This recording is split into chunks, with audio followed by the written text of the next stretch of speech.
Bentornate amiche e bentornati amici. Siamo arrivati all'ultima domanda fondamentale di questa serie di video, 201 domande e risposte sul vino.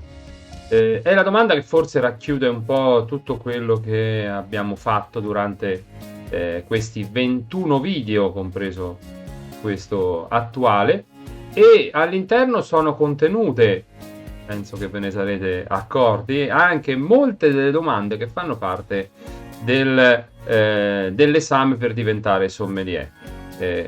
Io quando sono diventato sommelier l'esame l'ho affrontato insomma con un pochino di ansia, con un po' di tensione, perché devo ammettere non ero preparatissimo, quindi ho dovuto studiare molto e non avevo un ausilio video da cui poter attingere per potermi preparare meglio.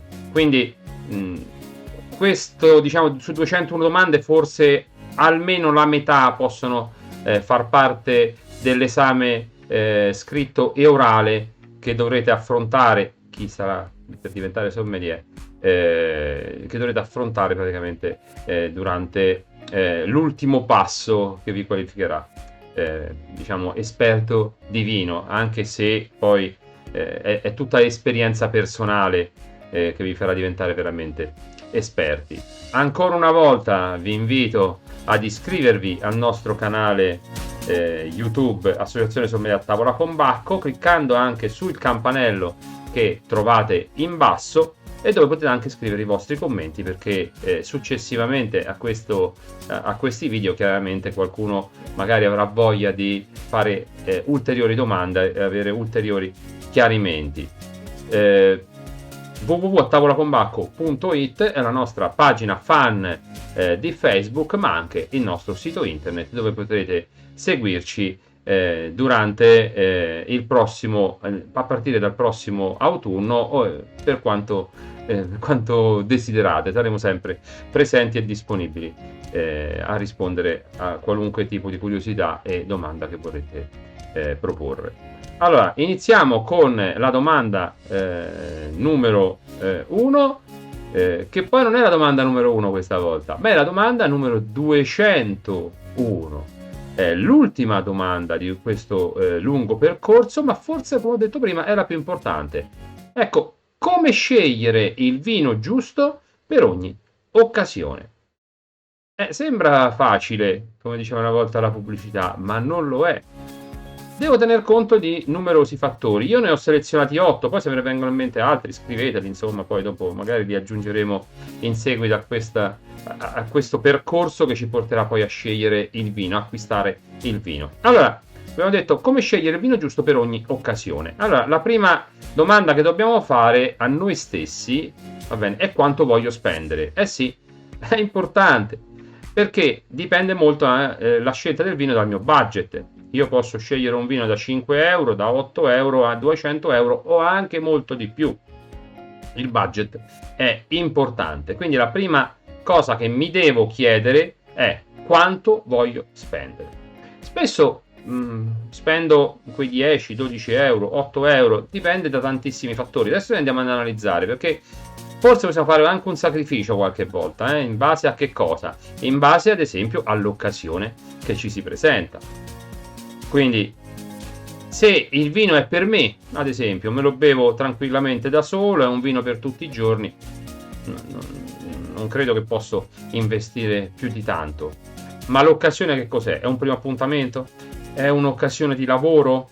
È un'occasione importante dove voglio fare bella figura? Ecco, questo è un valore fondamentale da calcolare per l'acquisto del mio vino. E se l'occasione è importante, forse spendo qualcosina di più proprio per fare anche bella figura. Andiamo ancora al secondo fattore. Quindi abbiamo detto: primo, quanto voglio spendere; secondo, per quale occasione; terzo, con chi berrò il vino. Ora, a prescindere da questa immagine che prevede ovviamente un appuntamento galante, va bene, ma potrebbe essere anche una persona che non è assolutamente esperta di vino. Quindi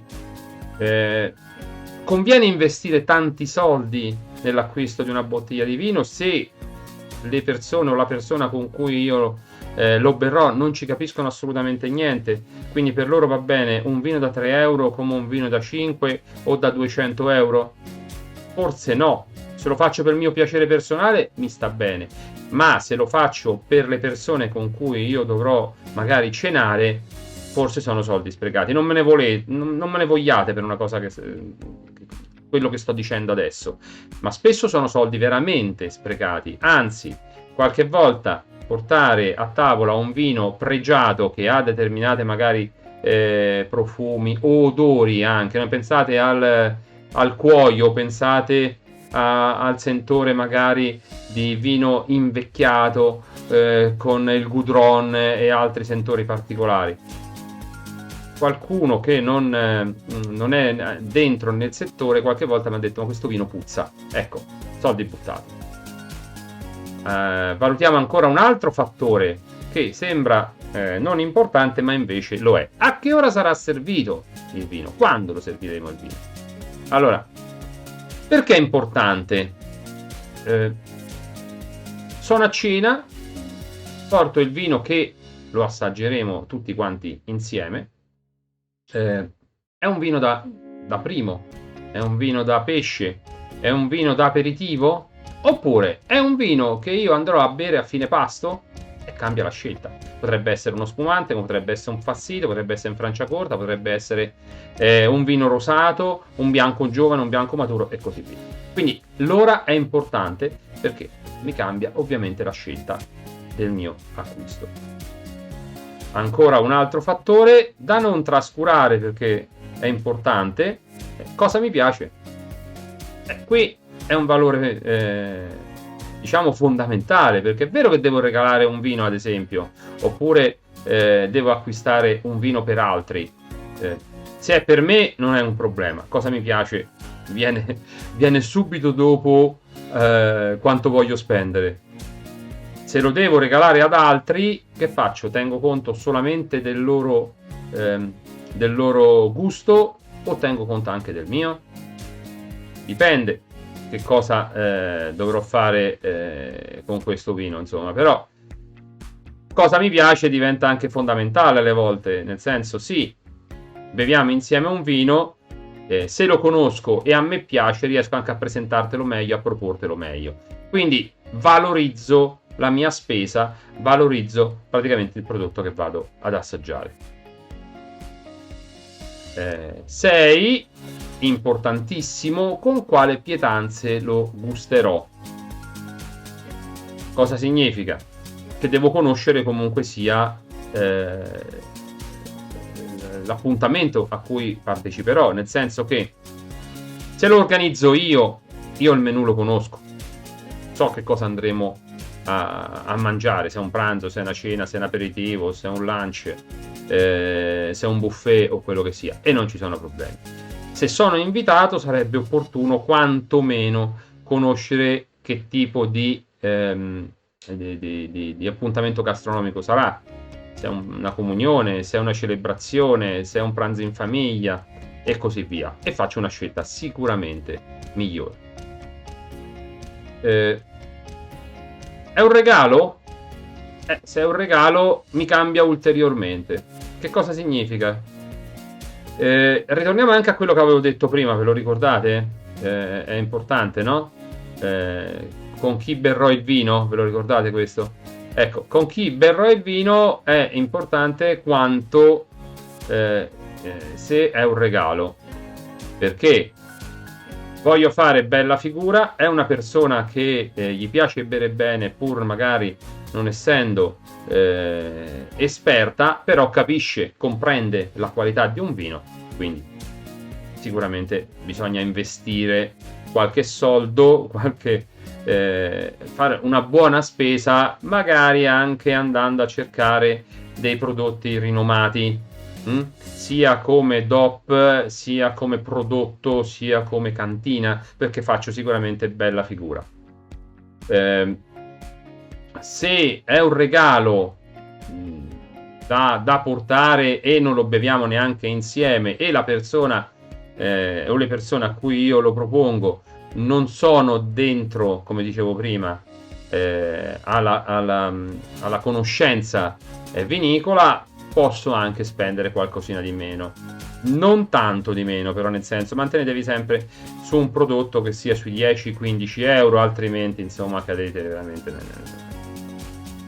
nel patetico, perché poi potrà sempre capitare che questo vino lo fanno assaggiare magari a qualche amico che ci capisce un pochettino più di loro, oppure vi capita magari di andare al supermercato e vederlo e magari scoprono che avete speso 3 euro, 5 euro. Non mi pare il caso. Cerchiamo sempre di stare sempre a un livello superiore agli altri.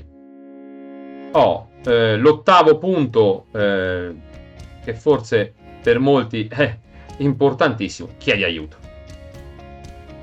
Non riesci a fare una scelta che ti permetta di essere sicuro sull'acquisto del tuo vino. A quel punto avete valutato quanto volete spendere, all'endocario o la persona insomma che vi sta consigliando, a cui avete chiesto aiuto, che potrebbe essere anche il sommelier del supermercato o potrebbe essere il ristoratore o che sia. Quindi avete scelto, ripeto, quanto volete spendere, avete già deciso che occasione è, la conoscete, sapete con chi andrete ad assaggiare, a bere il vino, va bene? Avete scoperto, magari chiedendo, a che ora berrete questo vino, o comunque lo capite insomma dal tipo di evento. Potete anche dire: guarda, mi piace però questo tipo di vino qui, mi piace molto, lo conosco, eccetera. Magari non conoscete la marca, non conoscete la cantina, no? Non conoscete il brand, però insomma magari però conoscete il tipo di vino, conoscete il vitigno. Vabbè. Sapete che abbinamento ci sarà a tavola, e quindi potete scegliere di proporre il vino che andrete a bere a un momento specifico dell'evento, magari di un pranzo, di una cena, eccetera eccetera. Va bene. Sapete benissimo se state facendo un regalo oppure no. Attenzione, il regalo potrebbe essere anche a voi stessi, non dimenticatelo sto fatto, che farsi un regalo insomma gratifica tantissimo. Va bene, a questo punto non potete fare nient'altro che chiedere aiuto, chiedere un consiglio a chi ne sa un po' più di voi, e che non è chiaramente niente di sbagliato, anzi qualche volta anche se voi siete degli esperti, siete degli appassionati, avete una buona cultura vinicola, comunque un consiglio, un aiuto vi serve a fare la scelta definitiva. Questa è l'ultima domanda di questo percorso. Spero che sia stato un bel percorso, perché è stato veramente lungo, ha impegnato circa 2 mesi per svolgersi per intero. Per l'ultima volta vi invito, per l'ultima volta durante questo ciclo di video chiaramente, ad iscrivervi al nostro canale, cliccare sulla campanella e aspetto le vostre domande. Il vostro mi piace è sicuramente gradito. Grazie, è stato un bel percorso. Adesso andiamo a prepararne altri, che saranno sempre qualcosa in più, una piccola goccia nel mare di cultura per mangiare e bere bene e stare in salute. Grazie a tutti quanti e come sempre, ciao!